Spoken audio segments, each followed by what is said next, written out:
Welcome everyone to the 8th and final meeting of the 7th Communications Security, Reliability, and Interoperability Council, which is now officially open. We have quite a lot to do today, so I begin by turning the meeting over to the capable hands of Lisa Fowkes, Chief of the FCC's Public Safety Homeland Security Bureau. Lisa? Good afternoon, and welcome to the 8th and final meeting of CSRIC 7. In advance, let me apologize if you hear little children in the background. It seems as though every time I get on a team meeting, my little friends outside decide that it's time to play, and it's time to play in Lisa's driveway. So I've been hearing children for the past 15 minutes. Over the past 2 years, you have worked diligently to examine a range of complex network reliability and security issues. You've developed important recommendations for the Commission. Though the pandemic presented both personal and professional challenges through much of your tenure, you have shouldered on. This is our 5th all-virtual CSRIC meeting, and I thank you for your commitment to this advisory committee and the FCC's mission. Today, you will receive presentations and then vote on 4 reports from CSRIC working groups. A report on recommendations to resolve duplicate National Weather Service alerts, an issue examined by Working Group 1 under the leadership of Michelle Mainelli of the National Weather Service and Terry Brooks of T-Mobile. A report on recommendations to identify optional security features that can diminish the effectiveness of 5G security. This is the second of 2 reports drafted by Working Group 3 and ably led by Farouk Khatibi of Qualcomm. A report measuring risk magnitude and remediation costs in 911 and next generation 911 networks, the third in a series produced by Working Group 4 and led by its chair, Mary Boyd of Entrado, who will be joined in the presentation today by Brandon Abley of NENA.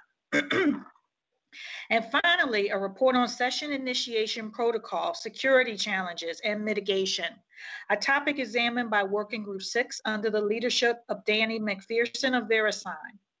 Each of these reports addresses pressing issues confronting our communication systems.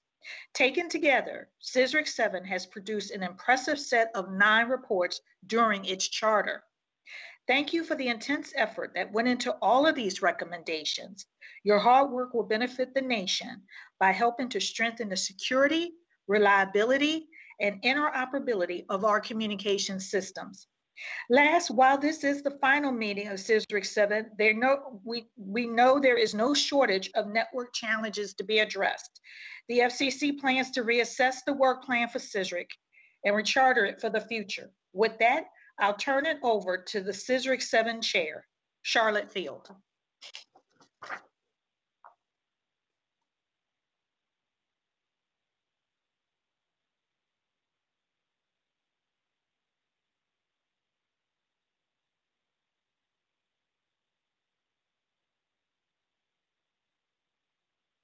Charlotte, are you there?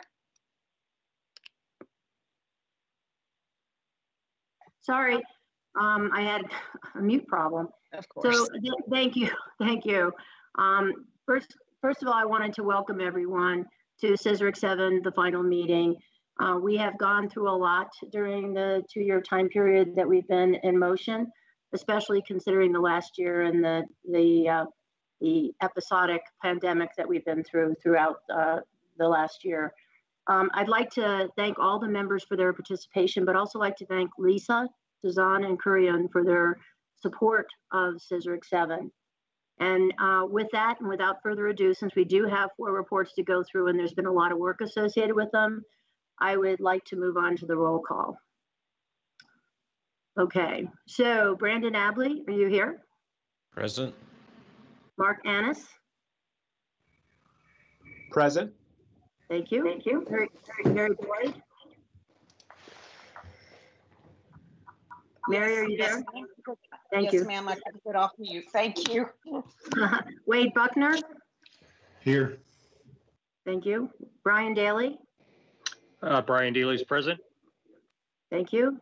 Jay English? I'm here. Thank you. Lori Flaherty? Lori Flaherty present. Thank you. Thank you. Craig Fugati. I think we were not expecting him, but Bob Gessner, Robert Gessner. Thank you. Thank you. James Gorky. I'm here. Thank you. Mark Hess. Mark Hess is on. Thank you, Mark. Sure, Charlotte. Antoine Johnson. Present. Thank you. Farouk Katubi. Present. Thank you.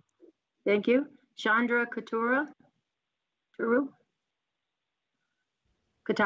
sorry. Jeff Littlejohn.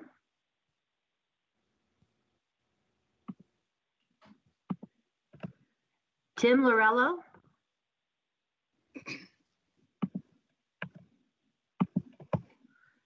Michelle Manelli McInerney.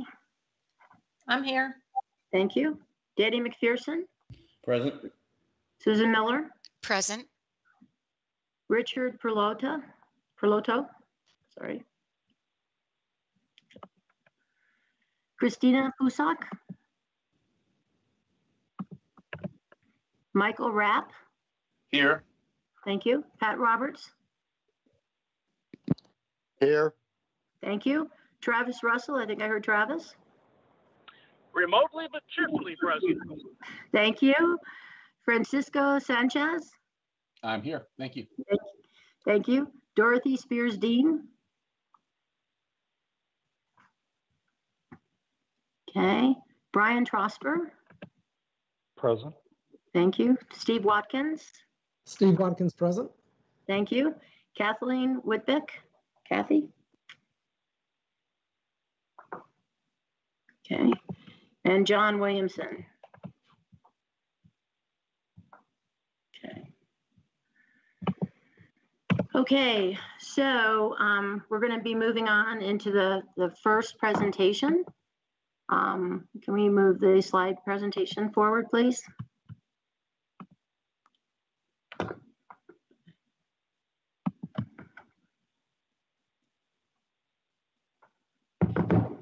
Sorry, I just lost the video here. That's weird.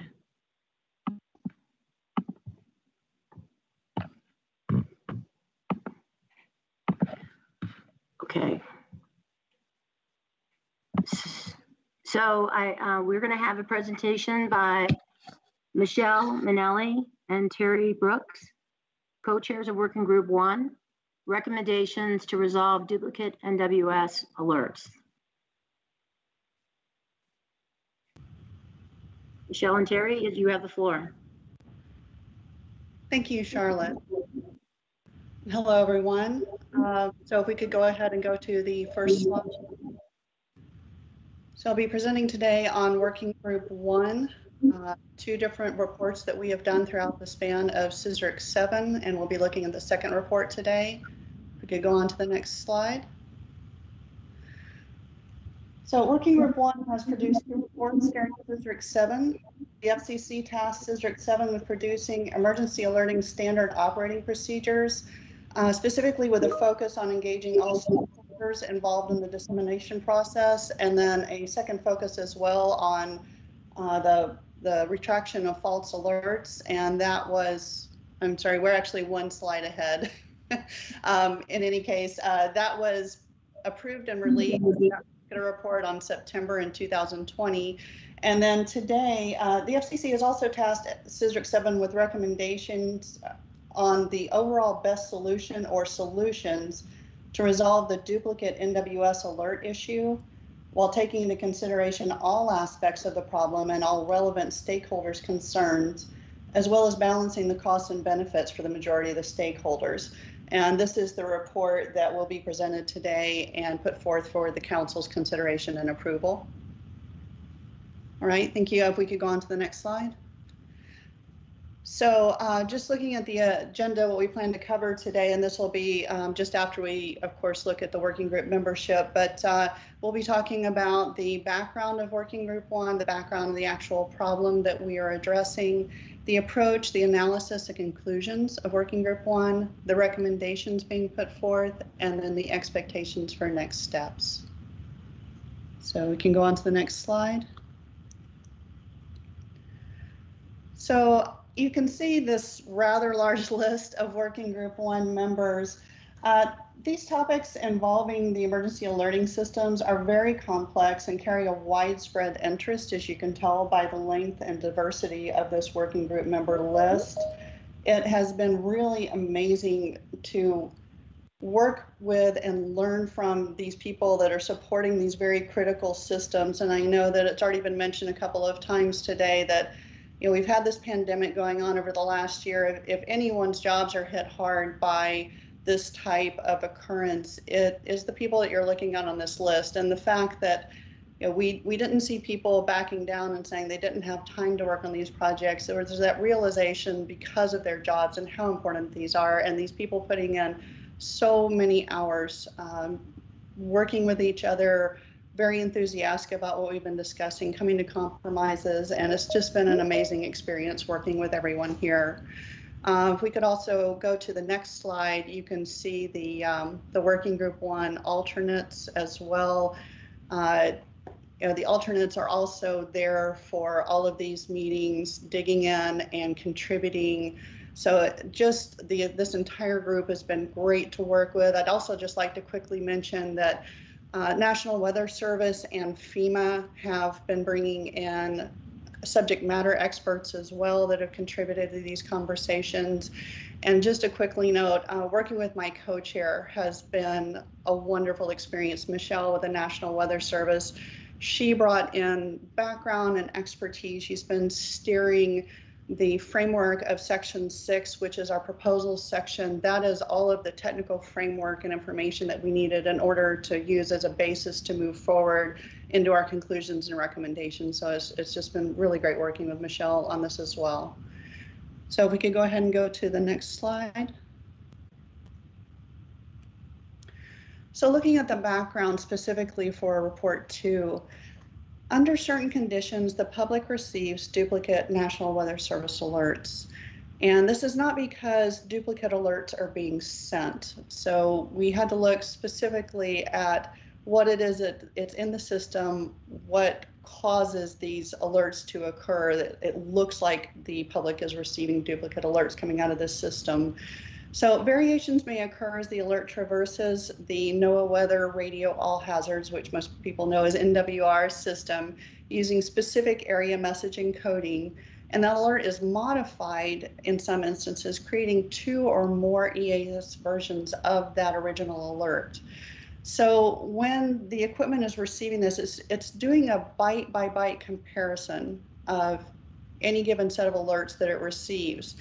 And if any change is detected in any of those 5 EAS header fields that are being checked, it's going to cause the EAS equipment to view the variations as distinct and separate alerts. So this is introducing this problem where the public is then receiving what appears to be duplicate alerts from the National Weather Service. The most common variation occurs when localized encoding changes the length or order of the locations code list. So what we'll do now, let's go ahead to the next slide. We are going to look at some illustrations of this just to make sure that we're all on the same page with exactly what is happening out in the field. But most importantly, for the purposes of this report, we have a particular definition of a duplicate alert. So the duplicate alert is defined as the inability of the EAS encoder or decoder equipment to disambiguate between 2 or more received variations of the same alert. Okay, if we go on to the next slide.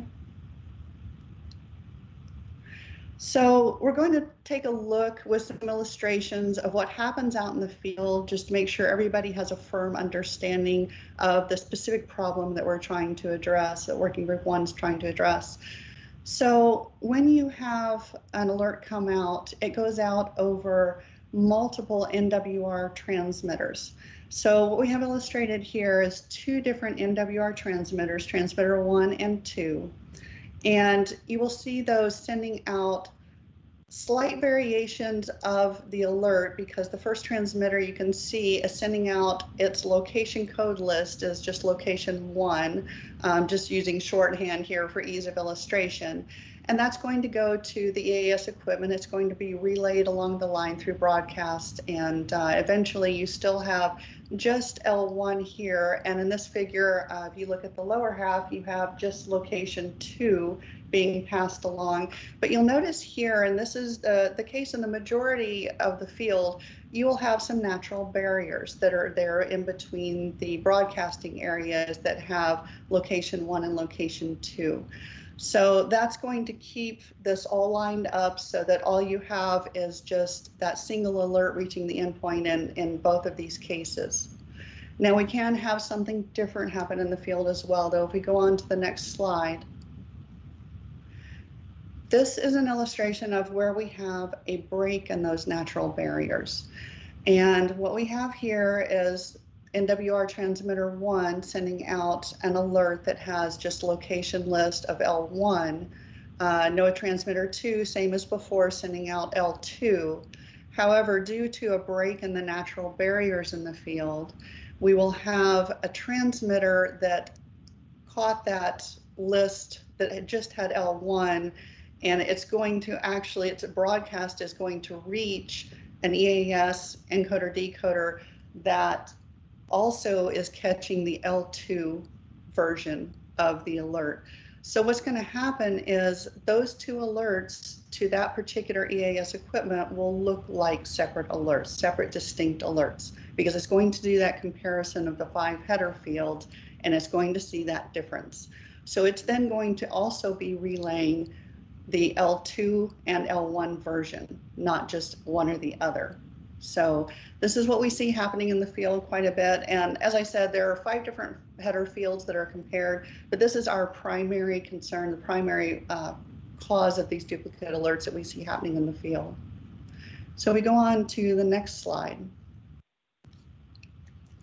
So I want to make it clear that this particular case is only illustrating what can happen to cause further duplication in the field.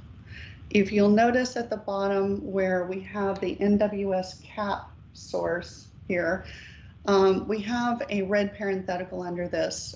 NWS currently has their weather alerts blocked from going through the IPAWS EAS feed. So if you look at this figure, if we did have the cap line open, we can see the upper part of the figure is illustrating pretty much what we just saw in the last couple of slides. That you have NWR transmitter 1 and transmitter 2, transmitter 1 with L1 location, transmitter 2 with L2. But if this were to then also come through the IPAWS EAS feed through CAP, what's going to happen is that particular alert is going to have L1, L2, and L3 listed. It's going to have all of the location codes listed within that CAP message. So if that message were also to be broadcast or to come across through CAP, this is actually going to further complicate, further increase the number of duplicates that we have showing up in the field, because once again, if you look at all 3 of these, and these header fields that are in blue on each of the messages, the 5 header fields in blue, those are the ones that are being put through a byte-by-byte comparison. So the EAS equipment is going to see one of these with only location code 1, one with L2, and one with L1, L2, and L3. So these are going to look like 3 distinct alerts to that equipment, and they will be relayed on. Once again, though, just as a reminder, right now, the CAP channel is not open for these. However, please note that this was certainly foremost in our minds as Working Group 1 was working on this task, because that is part of the problem that we have here. Because we already have this duplication going on in the field and we don't have a solution for it at this point in the field, then we also have had to have this blocking going on for the CAP channel, which means that there are some areas of the field that if they do not receive through NWR, they're also not receiving through CAP right now. So that lowers their access to these alerts coming through the EAS system from NWS. Okay, so this is kind of just getting everybody on the same page, getting a picture in everyone's minds of what it is that we're addressing here. If we could go on to the next slide.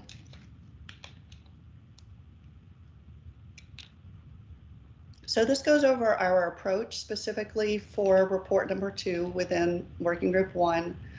And Michelle went over most of these when she gave our update report in December, talking about going through the different dissemination channels, evaluating exactly how all of the different duplicates are possible, how they are being created out there, identifying potential causes and duplicate NWS alerts, identifying potential improvements and solutions. Something we've added here, we were able to do as we were performing the analysis, we were able to, in some cases, quantify the extent of the improvements or solutions that we were analyzing, and identifying and quantifying potential impacts as well. Now you notice that those have a star on them, just to show that we were quantifying what we were able to with the available data. And it has been noted where we may need more data, more analysis, but to the extent that we could, we tried to go ahead and qualify how much is this going to improve the situation, or how much of an impact is it going to have to current operations and such. So this bottom bullet is just to note that once again, the key activities were not only focused on the duplication problem, but increasing access to NWS alerts via IPAWS CAP EAS feed. So if we could go on to the next slide then. So 6 proposals were identified and analyzed during the length of this work. They lend themselves to 2 categories. So that first category is named improvements, because these are not directly addressing the duplication problem, or the fact that we can't disambiguate between these 2 sets of alerts or variations, but it was looking specifically at improvements to CAP EAS access. Also, you'll note that for this particular category, the time to get it into the field is generally shorter. So an approximate 2 to 3 years to get any of these improvements to where we're actually seeing them in the field. They're actually improving what we have, the conditions that we have. The second category is full or near full solutions, and you'll also notice that this has a longer timeline, this particular category, of 5+ years to implementation. So for each proposal, the report includes a description, the identified impacts or tasks per stakeholder, and pros and cons. Where applicable, quantifying field numbers and other criteria for next steps, such as testing and verification, have been included. Something I'd like to say quickly here about the impacts and the pros and cons. Impacts certainly fall, generally speaking, under the category of cons, but we did try to separate those 2 different ideas here. Since we have for each solution or improvement, we literally have a table that lists every single stakeholder that is expected to be impacted and what those impacts are. We tried not to repeat that in the pros cons table. So when you go down to the cons table, it's going to be looking at things more like whether there's a lack of mitigation for certain types of alerts that come through the system, or loss of redundancy, that sort of thing. So we did try and kind of separate out those 2 different types of information that we were trying to provide for CSRIC and the FCC. Right, so we can go on to the next slide. So here we get into listing the titles of each improvement and or solution. So you notice in this first grouping that each one of these starts with the same phrase: unblock NWS alerts for distribution on the CAP EAS channel. And then the remainder of each of these goes into more specifics for that particular variation of this improvement. So the first one is looking at only unblocking for a limited set of geographic areas where NWR is not available. So this is trying to get those unreachable areas. The second one looks at unblocking for a single geocode, which once again, since the primary cause of the duplication that we're seeing lies with that case where you have multiple location codes and not the, we don't have the same location codes included in each variation. This is stepping outside of that problem because these are single geocode alerts. So you're not going to be looking at an alert where you have location variations in that list. The third one is looking at opening CAP, unblocking the NWS alerts coming through CAP, and then removing NWR as a source for EAS. And then the fourth was specifically looking at establishing CAP as the primary and NWR as the backup. So once again, all of these are looking at improvements, not direct mitigation to this problem of disambiguating between the variations, but it looks at opening up that access to the CAP sourced alerts. And the reason these were broken out into these different variations is because each one of these carries a very specific set of pros and cons and impacts to the given sets of stakeholders. So we tried to break those out so you can actually see the details on each one of those variations. The second grouping we have on this page is the potential solutions in a 5+ year time frame. So these are the two proposals that are looking at actually mitigating this inability to disambiguate between the two variations. So the first one is looking at an additional data tag, and we'll see some more details on that later, but it's adding a new piece of information to these alerts as they're sent out. Different ways that that can be implemented, but looking at adding a data tag. And then the other possibility is having NWR provide complete and consistent ordering of those location codes as it sends out from the different transmitters. So you've then removed this problem of the byte by byte comparison of that particular header field because they're all going to look the same. So if we'd like to go on to the next slide. So just as an overall conclusion before we get into the specific recommendations, following review and analysis of the findings of the prior CSRIC working groups, because we have had multiple CSRIC working groups who have looked at this problem, the new proposals from this group, and the current field knowledge, CSRIC 7 Working Group 1 concludes that the best approach is to follow two parallel paths, including a near-term improvement to CAP EAS access and a long-term solution that directly supports the ability to accurately identify variations of the same alert. So two paths moving in parallel, hopefully giving some improvement in that shorter time frame that we discussed of 2 to 3 years, but at the same time looking for a more complete resolution to the problem that we have identified in the field, but looking at that to happen within 5+ years. So we'd like to go to the next slide. So first we're going to take a look at the longer term solution. And for this particular solution, Working Group 1 is recommending as a preferred long-term solution what we'll refer to here as section 6.1, the additional data tag.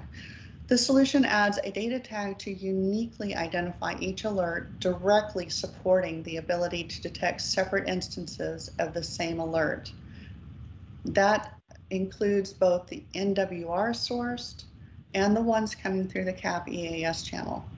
That means it would remove the need to block the NWS weather alerts from proceeding through that CAP EAS channel. So this is a solution which takes into account every layer of the problem that's been identified and analyzed. This solution is considered to be the most complete solution if all EAS stakeholders comply. And this is something you'll notice as you read the report. This particular solution has a fairly lengthy table where we have talked about the impacts to all of the different stakeholders involved, because this is throughout the entire stakeholder chain. The other possibility for the long-term solution path, section 6.6, which is title as complete and consistent ordering of the same location codes should also be considered. The reason that this should also be considered is it has much more limited impact to the majority of stakeholders. However, it does not address the possibility of CAP-sourced EAS duplicates for alerts that must be broken down due to limits defined by the protocol. So this is an alert that would be triggered that must be broken down due to certain limitations that have been established for alerts coming through the CAP channel. One of those is anything greater than 31 FIPS codes. So an alert that has to go to more than 31 FIPS code has to be broken down. Also, we have something in wireless emergency alerting called the 10-100 limits, and that's defined in the report as well in more detail, but that will bring about the need possibly for an alert that has more than 10 shapes defined, more than 10 shapes for alert areas, or more than 100 coordinates in a particular alert defining the alert area. So there are some drawbacks to section 6.6. Once again, positive aspect of that being the more limited number of stakeholders that are impacted, but it's not fully mitigating all of the layers of the problems that have been identified. So if we could go to slide 21, please. So the near-term improvement, and once again, this is viewed as something that should take place in parallel with the consideration and implementation of the long-term solution. So the preferred one for the near-term improvement is section 6.3, which is unblocking the EAS channel for single geocode alerts.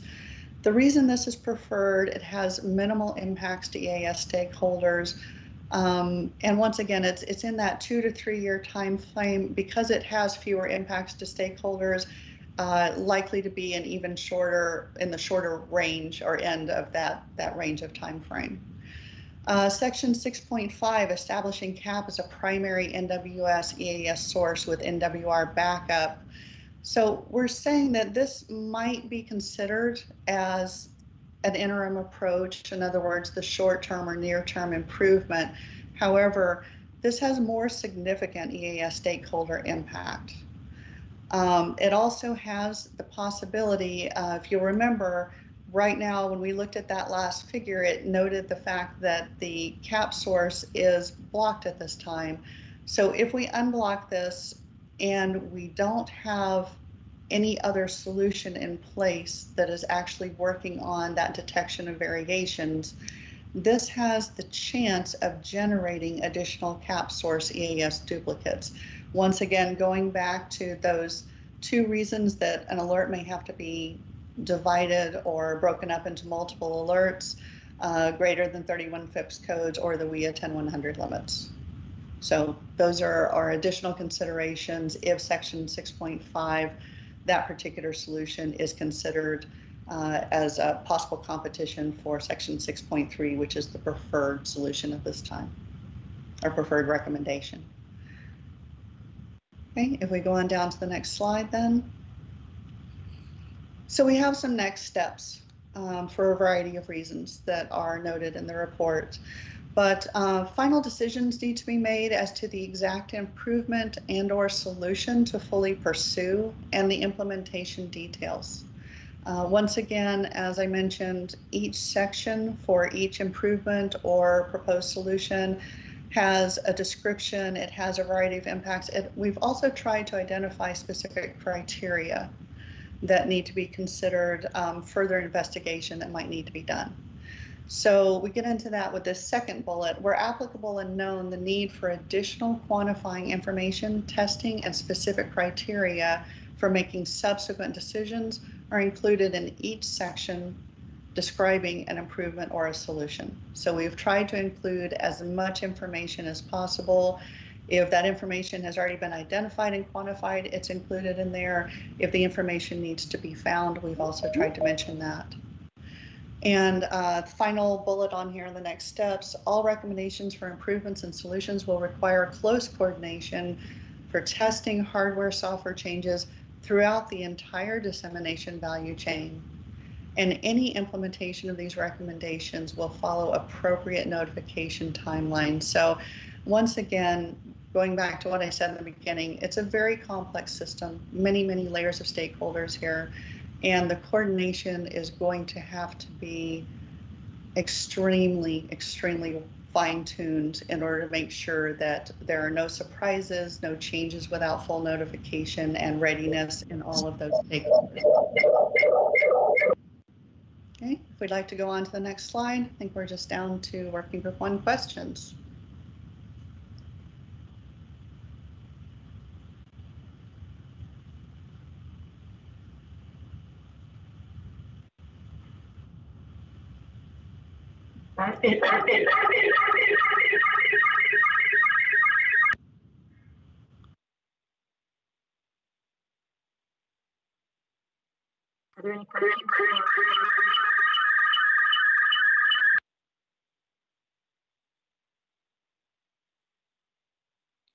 It looks like Charlotte's having some audio problems, so I will step in. Does anyone have any questions?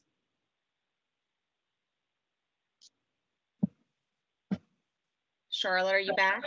Yeah, am I back? Can you hear me? Yes, we can hear you. I can hear you. Thanks, Suzanne. Sorry about that. I don't know what caused that. Anyways, no questions for the working group? Then we'll move to a vote. All those that are aye, say aye, please. Aye, please. Aye. Aye. Any nays? Any nays? Aye. Aye. Okay, any nays? Okay, with that, we accept the working group documentation. It has been accepted by CSRIC 7. Moving on, thank you very much for working group 1, all their work, and the alternates as well. And we're going to move on to the report on recommendations for identifying optional security features that can diminish the effectiveness of 5G security. And I will turn over the floor to Farouk. Thank you, Madam Chair. Jeff, next slide, please. Next slide.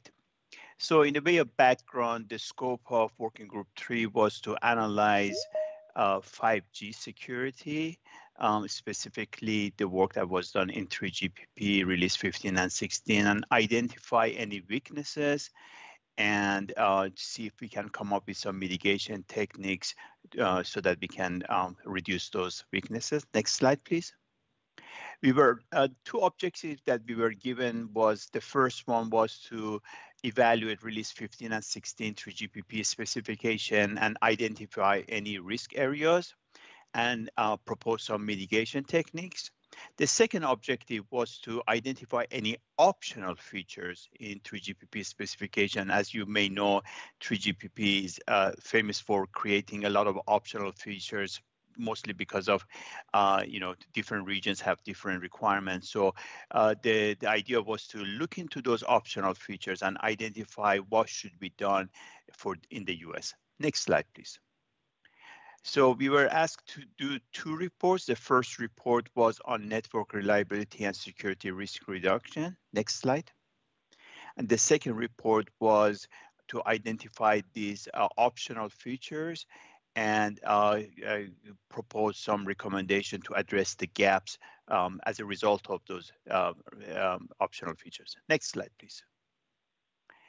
So the first report, we completed it back in September 2020. And this report, the second report, is the purpose of this discussion. Next slide, please. This is the list of Working Group 3 members. It certainly is not as extensive as Working Group 1, but we have had a lot of excellent experts. And as I always have been saying, is that we cannot progress the work without the help of these excellent working group members. So I really appreciate it. Next slide, please. In addition, we had a number of alternates, and we give them alternate name, but in reality, a lot of these alternates were providing excellent contribution to the working group progress. So we want to appreciate their work. Next slide, please. All right, so let's go through some background. Let's get into some of the technical discussion. So, in the 5G, I think everyone knows now that 5G is a new wireless technology enabling a new wave of innovation and provide, a lot of aspects of features for verticals such as vehicles, healthcare, Internet of Things, and so forth. So there are two aspects of 5G that are very important. One is the new radio aspect, and the idea was to create a global standard of wireless air interface that can deliver faster and more responsive mobile broadband experience, low latency, and all those good stuff. In addition, there is aspects on the core network, and that's being called 5G core network, to identify ways to build, configure, connect, and deploy a scalable system. And one of the key aspects of this 5G core network is what we call service-based architecture that allows devices to register themselves and subscribe to other services easily and scalability. The best way to show it, maybe next slide, please, is through a figure. So on the top, you can see that's the 4G network, and you can see all elements are connected to each other. So like take, for example, there is a box called MME in the center, and you can see there are a number of interfaces to other boxes. So we had to define all those interfaces separately. When we went to 5G, we made it a lot simpler. We created a bus, much like the Ethernet at your house, that everything's connected, or at your office. So all the elements of the 5G core network are sitting on the bus. And that enables all the devices to communicate with each other, and we have to define those interfaces minimally. So we just define one interface per box. And also, we can scale this as much as we want. So this service-based architecture was one of the key elements of 5G core network. Next slide, please. So the scope of Working Group 3 was very focused. Working Group 2, which completed their work last year, they were focusing on option 3, which is non-standalone NSA on the left side. Working Group 3, however, we were focusing on the standalone option 2, as shown here in the picture. Next slide, please.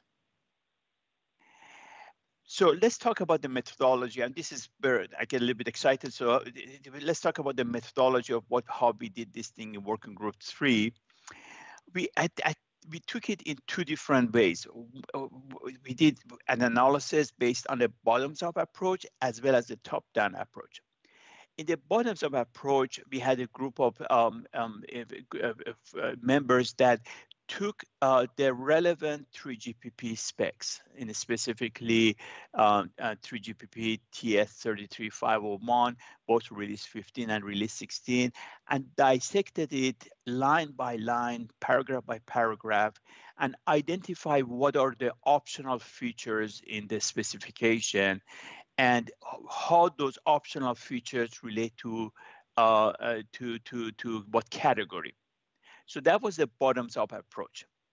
In parallel to that, we had a top-down approach where we identified what are the features and how they are in release 15 versus release 16, and identify how those optional features in release 15 and 16 were evolving from one release to another release, and how are they identified as optional. So the idea is that we have both these bottoms-up and top-down approaches and see how they converge. And as a result of that convergence, we found some really interesting activities that I will share with you in the next few slides. Next slide, please. We also agreed on following the NIST 839 methodology that we did also in the first report. So that was the framework for our activities. Next slide, please. So let's now go through some of the recommendations that the Working Group 3 has done. So first, we have a couple of recommendations to FCC. The first recommendation to FCC was to encourage industry for continued implementation of CSRIC's prior recommendations. So all the great work that was done previously in previous CSRIC. So we would like to ask FCC to continue to encourage industry to implement the prior CSRIC work. Next slide, please. And this is the other part that, as I said, it was very interesting as a result of that bottoms up, top down analysis that we did. We identified some elements that are really interesting, but as a result of the timeline, 3GPP had not completed their work yet. As a matter of fact, we often found out that in our discussion, we were getting ahead of 3GPP, and as we were talking about, hey, how about this and that, and we were saying, well, 3GPP hasn't even discussed this thing. So we identified a number of items that we believe should be continued to be monitored. As some of them you can see, they are even in release 17 and 18 that will be discussed. And we encourage FCC and CSRIC to monitor these activities and follow it. Give you an example, the last bullet, and I'm going to be a little bit more brief on my presentation of my recommendation only because of the limited time that we have, but there are a lot more details on these things in the report. But I give you some examples to give you a flavor of what we are talking about, like the last item, network slice specific authentication and authorization. This is an element that we believe is very important for industry, for the US. And at this time, there has been limited discussion in 3GPP, but we believe that there will be more discussion, and we believe FCC should, CSRIC should be monitoring this activity very closely with respect to the security aspect. So this is just one example of, we believe that some of this work that we have done will have to continue in future CSRIC. Next slide, please. Now we have a number of recommendations to the industry. The first one, as we always do, is we recommend to industry to please continue, some of the recommendations made on the previous CSRICs, because they did a great job, and all those should be continued the activity. Next slide. Another recommendation, and these are a little bit more, as I said, I will describe them at the high level, but there are a lot more, the details in the report. The first one is NAS signaling confidentiality. By the way, I'm going to throw a lot of acronym. For example, NAS is non-access stratum. So I have a little cheat sheet at the bottom of every slide that if you're not familiar with that term, you can just take a look at that. The acronym, what that means. But NAS signal confidentiality in 3GPP TS 33501 is specified as mandatory for vendors. So all the vendors have to implement it. But the NAS signal confidentiality is optional for service provider to use. Our recommendation in this case is that given this standard requirement, we would recommend that non-user identity-related information shall be conveyed prior to security context as established. Now, that sentence was very specifically worded because, as you can see, the note, after security context is established, all NAS signals are already encrypted. But the wording is that prior to security context established, we recommend that only non-user identity related information should be conveyed. And as I said, there's a lot more detail to this thing in the report on that, but this is the first recommendation. Next slide, please. Now, with respect to user plane confidentiality, and we had a really good discussion over a long period of time on this one. This is similar in 33501. Its implementation is mandatory, but the user plane confidentiality is up to service provider to use. This is another optional feature. Our recommendation is that user plane confidentiality protection over the access stratum should be done at the PDCP layer. And also confidential protection for user plane is applied at the PDCP layer, and no layer below PDCP are confidentially protected. So in user data should send via UPF may be confidentially protected. Again, I'm giving you a flavor at the high level. There's a lot more detail and a lot more discussion what's happening with respect to this recommendation. Next slide, please. User plane integrity. So this is another level of discussion that we had a very good. So we talked about user plane confidentiality. This is about user plane integrity. And this is, you can have protection and replay protection. Potentially you can have replay attacks. So our recommendation is that the OEMs and network infrastructure vendors support the release 16 full rate capability. And again, those are very specific wording because some of the non-full rate are subject to some of the activities going on in 3GPP. So the release 16 full rate capability along with 128 NIA 3 as defined in Annex D of 33501 for operators to implement according to service requirement. We also recommend that user data integrity is mandatory for release 16 US deployment. And these are again very strong, and I was very encouraged by all the carriers reviewing this and agreeing. So these are really important recommendations for making sure the security of US deployment.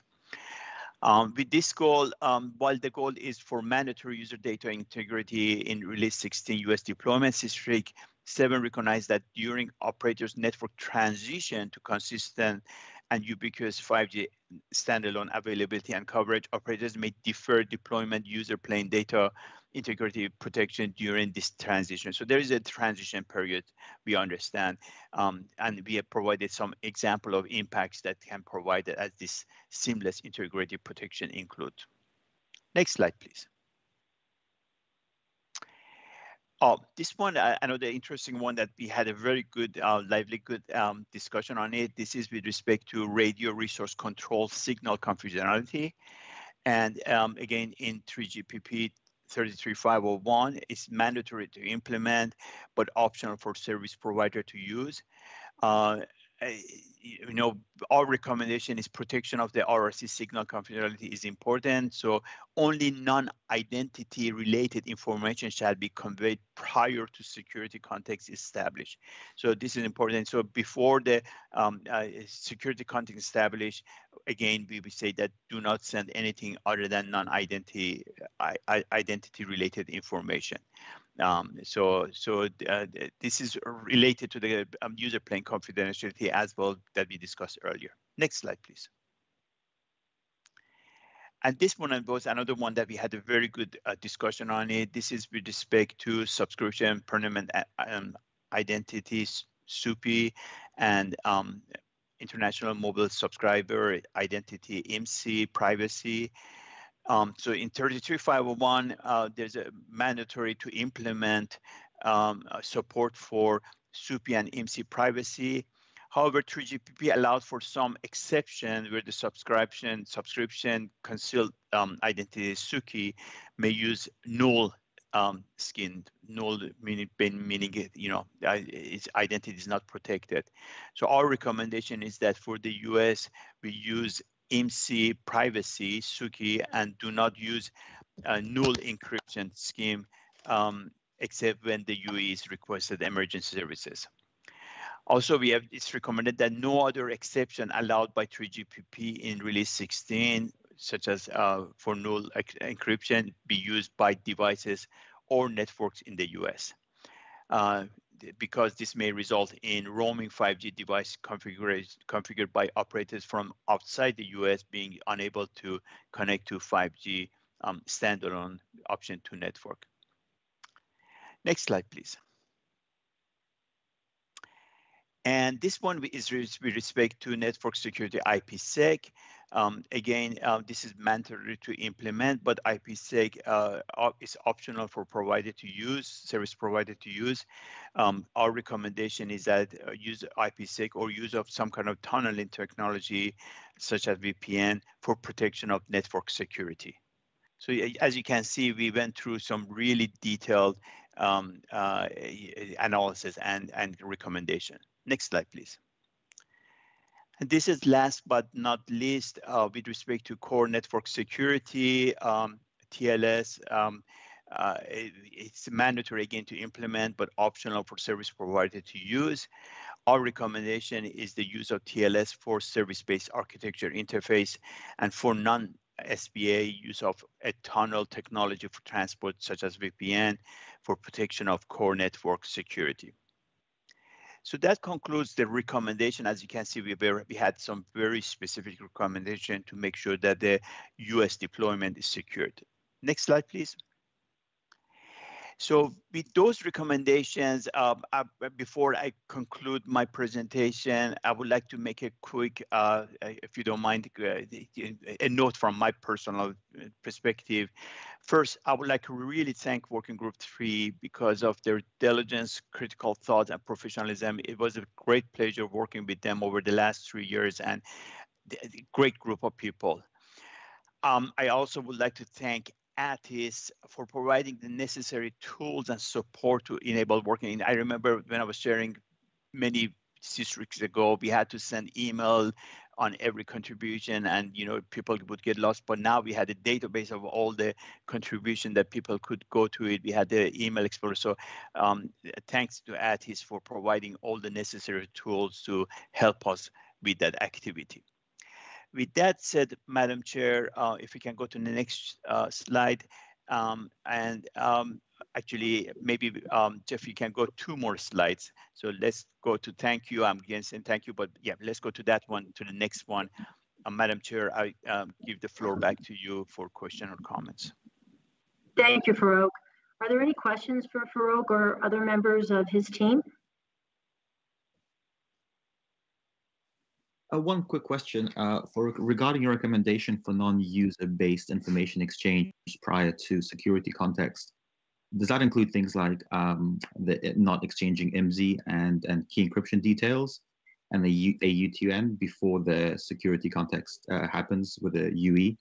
So it has to be specific. That's a great question. Thank you for asking that question. That was specifically for the items that can be used for any user's identity. So anything that can be used that can identify the user should not be done on the open. So as a categorically, any user specific, and the wording that I had it there, and we can go back to the slide and show it if I'm not clear, anything that can be traced to the specific user should not be done on the open. Understood. So potentially things like TIMSI and temporary parameters exchange is fine. Exactly. Got it. Yeah. Thank you. You got it. Perfect. Thank you. Any other questions?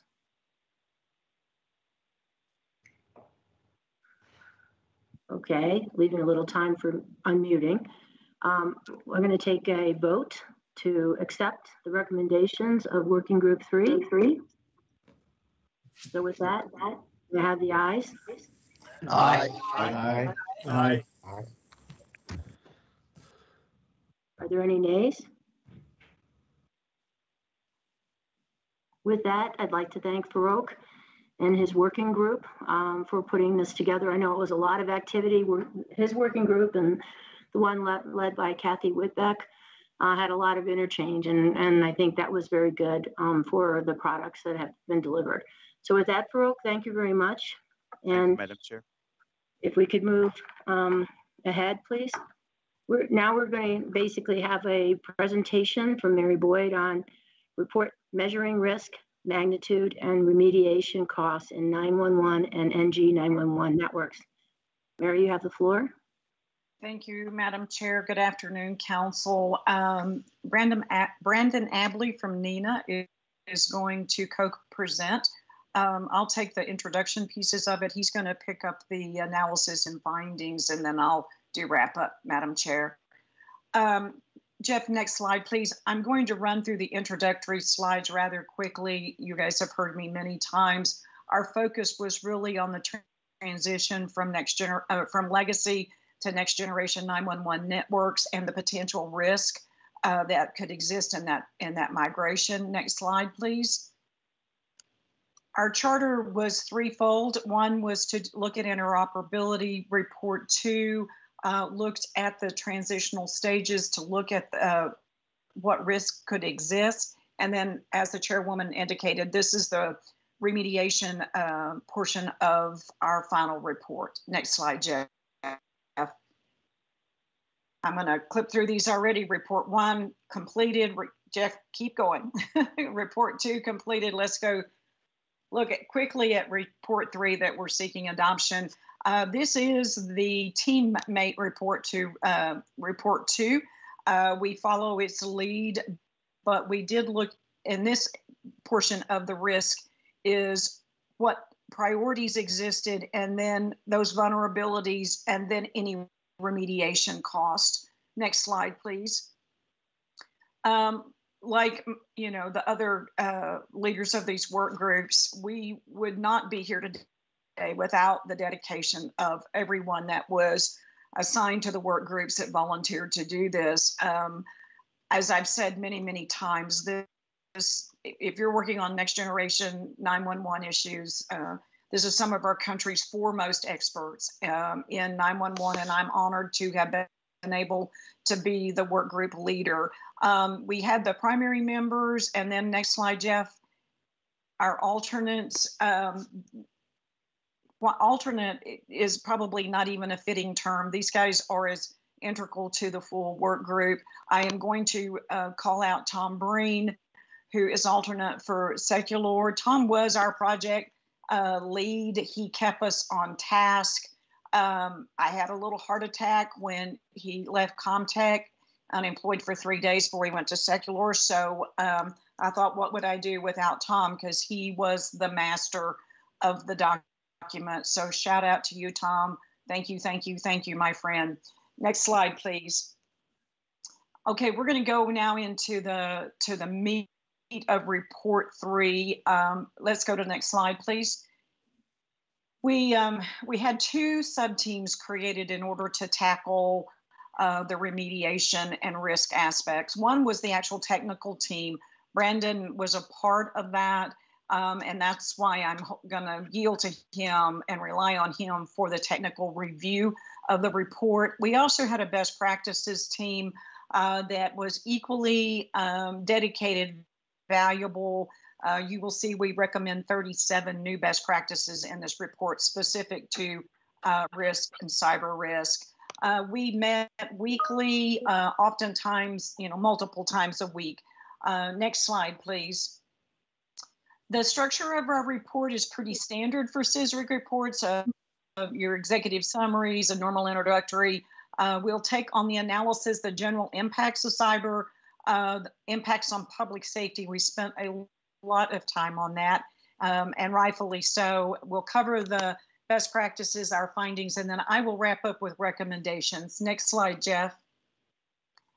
Our methodology was to really go back, as we did in report 2, to follow part of the TOFOPA model from the 2016 work that the commission set forth. However, we did condense some of the maturity models that are in that report. We felt that they didn't materially impact, so we focused on legacy state, transitional, and end state as you go through your migration stages, and address the security considerations and the large threat landscape that's out there. We examined the nature of the attacks, the attack mitigation, remediation strategies, and what those costs would be.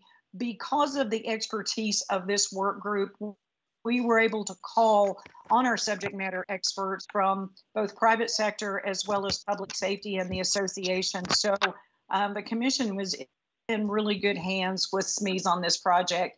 And then we reviewed all of the best practices that were related to cybersecurity, provided clarification. We deleted some that were outdated. Then, as I mentioned, there were 37 new BPs introduced into this report. Next slide. At this point, I'm going to turn it over to Brandon. I believe we're going to do a recap and a refresher quickly of what was in 7 that grounded us to in report 2 that grounded us to move into report 3. Brandon, I'll turn it over to you. Yes, well, thank you. Is my audio good? Yes, sir. Okay, thank you, everyone. Hi, I'm Brandon Abley, Director of Technology at NENA, and I had the honor of working on this work group and writing in part these recommendations. You see here a slide from report 2 that just brings forward one of the pieces of analysis that we had for the industry that in a transitional network, we have a very broad attack surface in 911, where we're operating legacy 911 systems alongside next generation 911 systems. And in NG 911, the attack surface is broader than we're used to in legacy 911. We have a lot of cybersecurity mechanisms that are new and protect the network, but there's more stuff that is vulnerable to more things. The next slide, please. So I believe there's some animation here. Can you click through? Okay, go back. Maybe there's an error with the slide. No problem. There's some text missing from this slide, but one of the things that's included in our report 3 is trying to assess the overall damage of cyber attacks to 911. And one of the things we looked at were ransomware attacks. And there's some good text in the document covering some cases, some mitigation strategies, some things that may be recommended by an insurer that are not necessarily a best practice for public safety. And we tried to estimate the costs associated with ransomware attacks. There's a lot of good information about that discoverable on the internet, and that is included in the report. Next slide, please. So we tried to quantify the risks consistent with our charge. We tried to look at some of the impediments also that are involved with organizations not being able to properly mitigate risk, even though they intend to. Things including a lack of insights, maybe a lack of priorities for management, a lack of talent or access to specialists.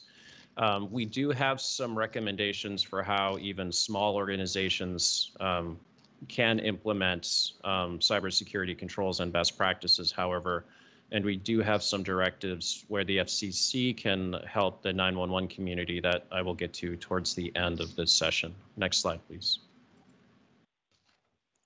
And again, here this is from the report. It's just a diagram that summarizes some of the text that is in the document. This is pretty typical stuff. I won't waste CSRIC's time telling them how important strong passwords are and insider threats and such, but they are relevant to 911. Next slide, please. And the report also includes some recommendations for quantifying risk. Again, this is fairly typical stuff, but we applied it to the 911 community in a way that we thought may be helpful and novel, consistent with our charge. Next slide, please. And this just elaborates on that. We had included the FAIR model, the Factor Analysis of Information Risk model, in part of our reports. So again, we encourage stakeholders to read the full report that we're summarizing here. Next slide, please. We did have some text about 911 fees and cybersecurity. This is very timely with recent legislation directing the FCC to take action in this area. The report acknowledges some of the challenges here, such as the lack of a universal notion of what a 911 fee even is, as that is determined at the state level. We do have some recommendations for what the FCC may do. We do have a firm recommendation that that cybersecurity investments should be considered a 911 investment. There should be no distinction between the two. We cited recent FCC findings that when states were surveyed, they reported not investing in cybersecurity with 911 fees, which is obviously not true, but the way that 911 fees are categorized and the way that the FCC can ask the question sort of forces the states to report that they are not investing in security with their 911 fees. Next slide, please. So we did have a variety of recommendations regarding mitigating impacts. I think this slide covers some things that Mary had introduced, so we'll just go straight to the recommendations. Next slide, please. So we have a variety of recommendations in the report. One involved looking at novel service delivery models for cybersecurity. There are things that you can acquire, like third-party packet inspection and monitoring, things like that, which are a novel service delivery model that maybe a lot of organizations aren't considering, and smaller organizations may want to consider, as they don't have the economy of scale to do it as well as a firm that specializes in these things. Again, the note about cybersecurity as an eligible use of 911 funds. The work group felt that this should be an explicit policy communicated by the FCC as a recommendation.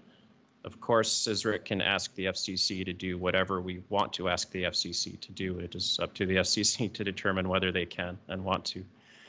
We had some text on funding allocation. I'll have a little bit more after the next couple of slides about developing a model cyber response plan. This is another significant ask from the work group. We do have some recommendations for how to deal with cyber insurance and cyber insurance providers. Obviously, in this day and age, everybody should have cyber insurance or should have cyber event coverage in their insurance policies. But how you configure that is very, very important, particularly in the context of a ransomware attack. And finally, throughout the report series, there's a consistent theme of recommending implementation of recognized cybersecurity controls. We had cited the Center for Internet Security Controls. There are a few sets of reputable controls that an organization may elect to follow instead. And we cited some of those in the report, but we do recommend these cybersecurity control models because they tend to provide a path for organizations at any state in the cybersecurity maturity journey to improve their cybersecurity posture. We're providing sort of a harm reduction approach to our recommendations here, rather than saying every organization in the 911 community must have the maximum level of cybersecurity. It's not a reasonable request for everyone. So we try to provide recommendations that provide everyone from a very good to a very poor cybersecurity posture to reduce their risk and improve their position. Next slide, please. So we have this first bullet, and these are the things that we have asked, that we request the FCC to do, and I've previewed a few of these in the past few minutes. One is to foster and facilitate the development of a written cyber response plan. This may be done through a group like CSRIC at CSRIC 8. It may be done by a standards development organization. It could be done by an executive agency. Whatever is done, we strongly recommend that this is executed, that there's a model cyber response plan for the 911 community that is either sponsored or recommended by the FCC, and the FCC's recommendation can give other bodies some legitimacy to engage in the work. Of course, we urge all organizations to implement a minimum level of cybersecurity controls. We had the Center for Internet Security Implementation Group 1 as an example. This is straightforward stuff. A lot of it is hygiene related. A lot of the big exploits that we researched, when you look at ransomware attacks, it often comes down to basic stuff like passwords or just training.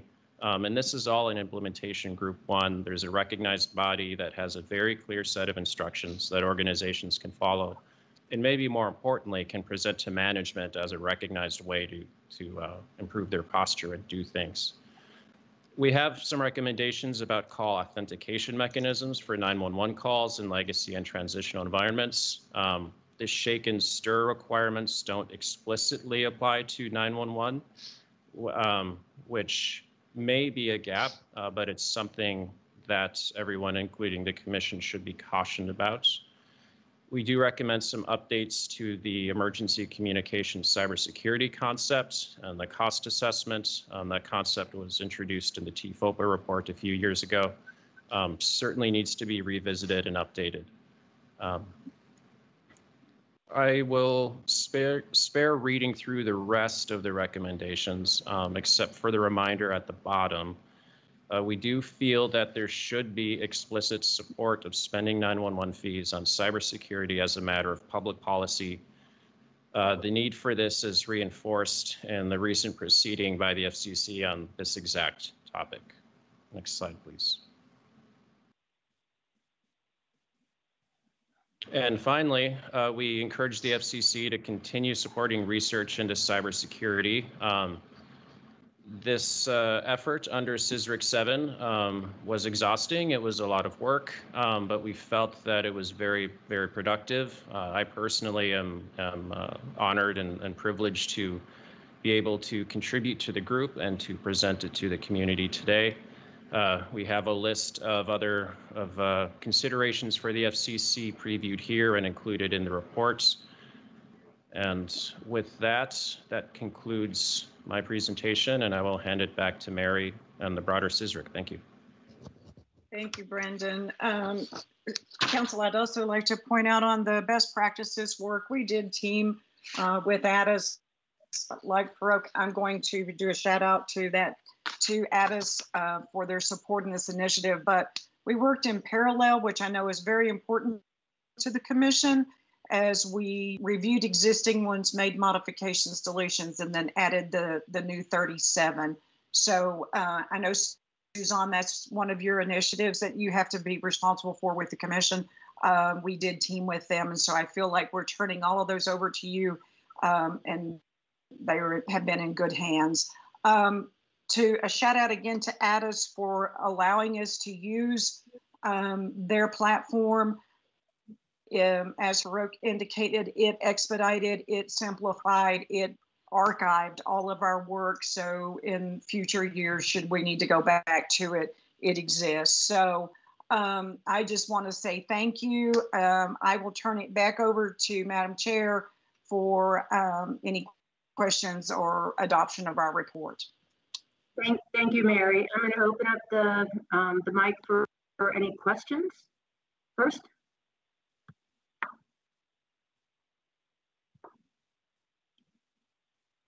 Hearing no questions, I'd like to move to accept the measuring risk.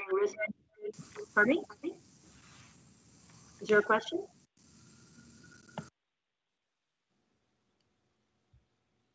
Okay, I'd like to move to accepting the report for measuring risk, magnitude, and remediation costs in 911 and NG 911 networks.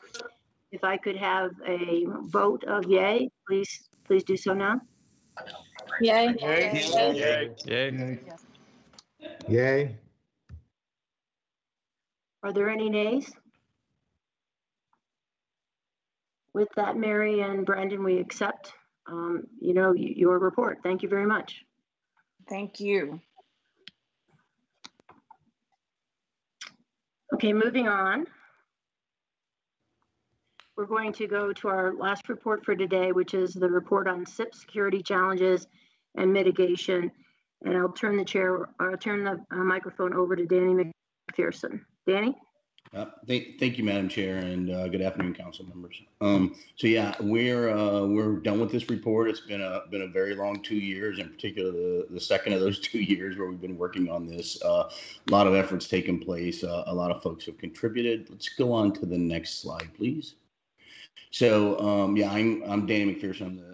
I'm the chair of this working group. Joining me today actually will be Vlad Wollstonecraft from Twilio and John Peterson as subject matter expert briefers who are going to share some of our findings with you. Vlad and John, are you both there? I'm here, Danny. Hey, Danny, I'm here, thanks. All right, perfect. Thanks, guys. Thank you very much. We can go to the next slide, please. I won't provide the background on SIP. I think folks have seen that before. Okay, so the objectives of the working group, there were 5 key objectives that we had. Review the security vulnerabilities affecting SIP, examine how the industry is addressing those vulnerabilities, identify any gaps in industry action, update existing best practices relevant to SIP, and then also develop any additional best practices that, if implemented, would address the vulnerabilities, including the promotion of end-to-end security, which is quite prominent actually in our recommendations and in some of the dialogue in the report. I assume you all had an opportunity to review that. On to the next slide, please. Okay, so the working group members, can't thank everyone enough. We didn't have a big working group. The alternates certainly did a lot of the work as well. And Addis also supported us equally and provided briefings on best practices and how to go about that, as well as loaned us some of their infrastructure, as with the other folks. So we're very thankful for that. VeriSign allowed us to use their WebEx and collaboration infrastructure as well, which was quite helpful for our meetings and sharing data. So thank you to those folks.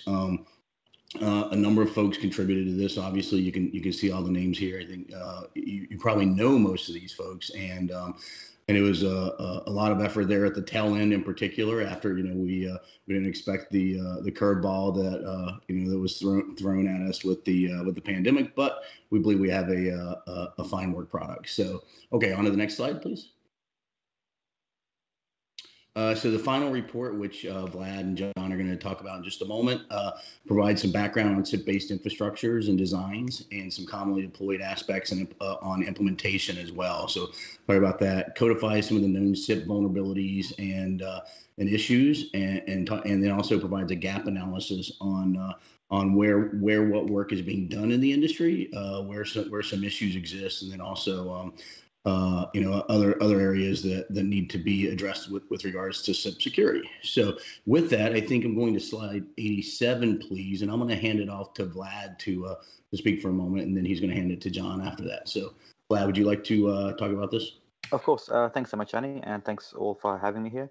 I'll briefly talk about some of the methodology we took at evaluating SIP-based vulnerabilities and attack surface. We look to follow the Microsoft threat model specifically for SIP-based attacks. So I think this report is actually split into a number of sections. We have, information around attacks against SIP, against the protocol specifically, and also a separate section around addressing SIP protocol design and general systemic issues throughout the industry that we've seen come across around deployment of SIP systems specifically. The Microsoft STRIDE model basically follows, this kind of acronym of spoofing, tampering, repudiation, information disclosure, denial of service, and elevation of privilege. And we've identified, I would say, probably between 5 and 6, 7, 8 issues across each of these verticals for SIP-based attacks. Doing this also allowed us to then create concise recommendations for each kind of subsection. So it allowed us then to specify recommendations for spoofing, and tampering, repudiation-based attacks going forward that could then be put under one umbrella and address security issues within SIP protocol specifically. And I'll hand over to John for the next slide, please. Hi, I'm John. Thanks so much for having me, and thanks for sponsoring this effort. It was really valuable for me as someone who's worked on SIP security for a long time to kind of take a few steps back and look at how we've done over the past 2 decades and where really the gaps are. And I mean, there are a couple of key actions that we wanted to make sure that the Commission understood in particular around this. If we manage to get SIP to a point where, as it recommended long ago, people use TCP as its transport and did that exclusively using transport layer security on top of that with the proper PKI implemented, a lot of the issues actually that we're aware of out there would be resolved simply by that. And this is one of the best things we can do to promote, in particular, a hop-by-hop security that effectively will get you as close to end-to-end as you can for a signaling protocol that does what SIP does. We just did this. Unfortunately, there is such a large installed base of UDP in particular, which was favored by the kind of 90s origins of SIP, right? But there's simply so much legacy stuff out there that does this, that upgrading those systems, we recognize it's not a small ask.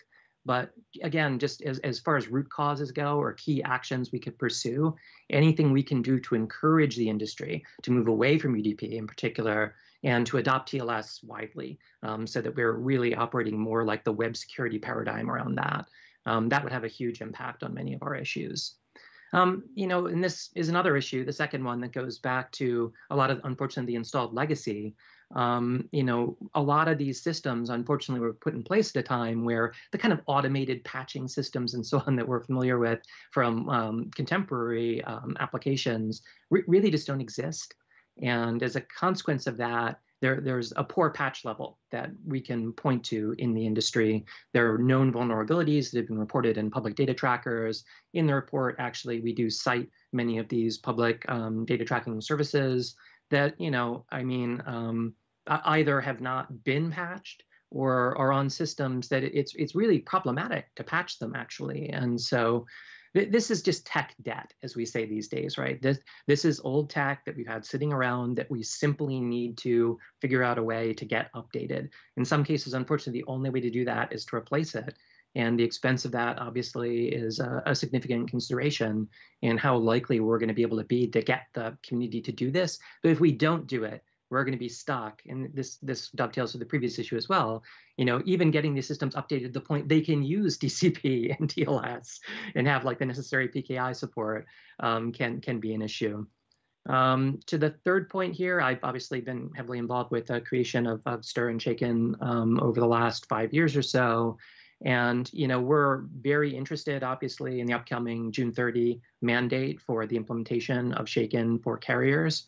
We're also aware, though, and this is a point actually Brandon raised in the previous report, that there are kind of non-carrier actors who need to be able to participate in this ecosystem for STIR Shaken's potential to really be recognized. And this goes beyond emergency services. There are a number of non-carrier entities that obviously are responsible for placing telephone calls today. We don't classify the same way we do as carriers. We don't give them operating company numbers. There's been some regulatory movement, of course, around this, and I'm very grateful to the Commission for the things that people have done to kind of make this more inclusive, but especially as we start to look at the international case, and I'm personally working heavily with organizations like the GSMA, the UK and ICC at the moment for, how we're going to get all that to work together to get the widest deployment of this. This is going to be key to beating the robocalling problem that is, as everyone here I'm sure is aware, one of the #1 consumer complaints in the United States today. And so anything we can do to encourage that the umbrella of STIR Shaken be as open as it can be while still maintaining necessary accountability and so on, that would be extremely welcome. Finally, we are concerned, and this isn't merely emergency services, but a lot of it is about these massive TDOS, telephone denial of service sorts of attacks that can happen either maliciously or simply through like excessive volumes in cases where everybody has a cell phone, there's some a spectacular event that occurs, everybody's calling in at once, kind of how you manage that and deal with that. There needs to be more work done on, first of all, doing mitigation that just is based on fingerprinting signatures, the familiar things that we use for DDoS mitigation for other internet services. But this has to go into as well more of the application layer, how you sort calls in these kinds of cases. And so anything we can do to try to make those systems more resilient to denial of service, whether due to malice or accident, we think if we got these things locked down, these 4 things here, we think we'd be really moving the needle on a lot of these security concerns. So next slide. And Danny, do you want me to do these ones as well, or do you want to do these? No, John, you can do this if you like. That's fine. Okay, sure. So, there are 4 key points we wanted to get across in terms of things we'd really recommend that the Commission look at. One of them is, there aren't really widely established and agreed upon security frameworks for operators. There's a tremendous diversity in the operation of SIP out there. There are people that operate SIP in ways that are really very similar to the way the SS7 network works, right? That are kind of built around kind of closed network principles and, are highly scalable and reliable. And then, of course, there's a variety of people that are more kind of coming from the internet side of it. And having security frameworks that we can point to and rely on for this, kind of as best practices across this, there aren't a ton of things like that out there. We should certainly support operators adopting, ratifying, and agreeing upon those. We're also profoundly concerned about the amount of extensibility in SIP. SIP is a capability negotiation protocol at its core. And as a consequence of that, there's a lot of options. There's a lot of potentials for downgrade attacks that result from those options. There's a lot of opportunities because it is basically a text-based protocol like email and HTTP. You know, there's a lot of opportunities for people to attempt buffer overflows by making this header too big or this field be something unexpected. And so having basic hygiene practices, which are usually implemented at border elements that are responsible for kind of normalizing SIP traffic that passes through them. You know, these things are widely implemented, again, in some of those more secure areas. You know, there are, of course, it's a constant struggle, though, that requires you to accommodate what the next extension is. You know, as SIP, as STIR/SHAKEN comes into play for SIP, for example, a lot of those devices need to be tweaked to make sure that they're going to accept the identity headers and the passports that are associated with STIR/SHAKEN. And as a consequence of that, you know, those hygiene practices are simply an ongoing piece of work that we need to come back to again and again. And we definitely feel like those need to be as widely pursued and, again, as standardized as possible. This third one, this is an interesting one. You know, the remit of this group focused on what we can do to foster end-to-end security. And, you know, we were very cognizant doing this work that there's a certain tension that exists today, especially between regulations like CALIA, various kind of lawful intercept, you know, regulations out there that have had the effect, the side effect, I'll say, of reducing things like end-to-end media security, right? Because of the need to be able to do intercept, enabling consumers to literally have like end-to-end media security between them has, you know, frankly, it's not adopted at a level that, you know, is shocking if you look at it through the lens of how consumers' expectations for privacy work for something like web security, right? Where people really do feel that you know, there's an expectation of confidentiality and integrity of signaling that simply doesn't exist for the media security of SIP for the most part. And we don't really have a way to deal with that particular Gordian knot. This is something that requires further study. It really does, to find a balance point that will get security for media in particular that is set up with SIP as strong as it can be while still balancing the need for lawful intercept and so on. And, you know, our concerns about this are that bad actors, and, you know, including state actors, frankly, you know, really have an opportunity because of this lack of media security to, you know, eavesdrop on enterprises, you know, a variety of calls that are made that we think would be very attractive, frankly, to state actors to be able to record them. And it's a tough one. It's a trade-off that, you know, exists in many parts of the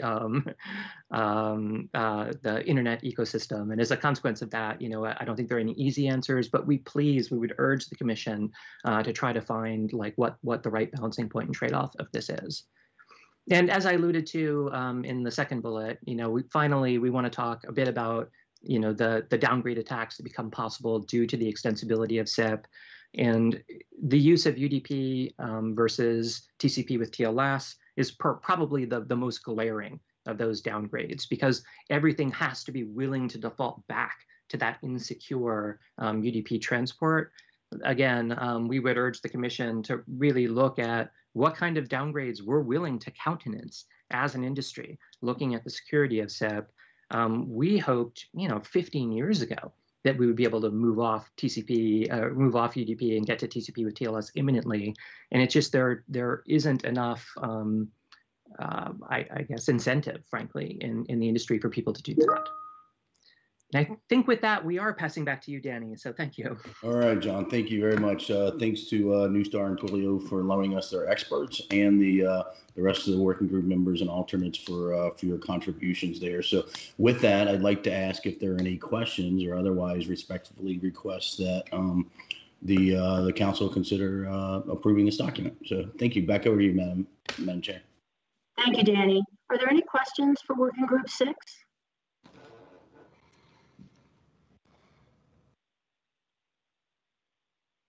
Okay, with that, I found it very interesting since, you know, I think all of us in this year of pandemic have been dealing with security vulnerabilities and challenges, you know, across the U.S. and globally.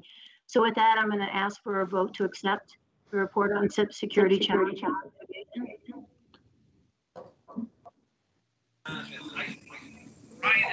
All those in A?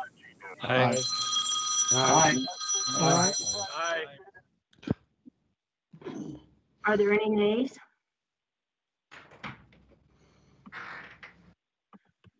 With that, we accept the report from the working group on SIP security challenges and mitigations.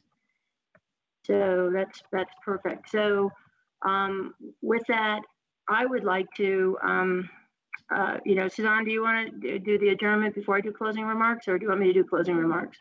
Why don't you do closing remarks and then I'll do the adjournment. Okay, perfect.